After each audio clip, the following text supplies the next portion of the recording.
Welcome to Pindar Poetry. We hope you learned something new.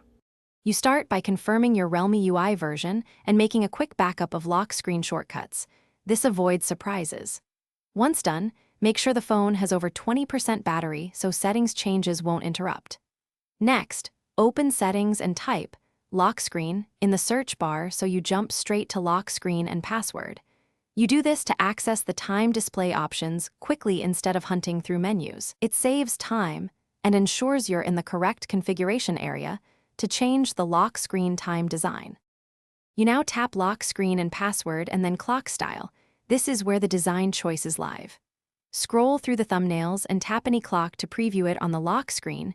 You'll see how size, alignment, and widget presence change immediately. If Realme UI offers font, color, or background blur controls, adjust them so the time remains legible against your wallpaper. Once you pick a style, press Apply or Save. Changing these settings affects lock screen readability and aesthetic, which is why you preview before committing.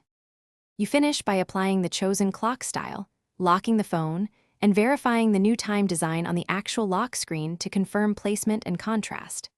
If elements overlap or the time is hard to read, reopen clock style and tweak font size, color, or switch wallpapers. Realme's overlay can cause contrast problems. If the option won't save or crashes, make sure your system is updated and restart the phone. As a last resort, reset lock screen customizations to default to recover a working configuration. Thanks for watching. Consider subscribing if we helped you.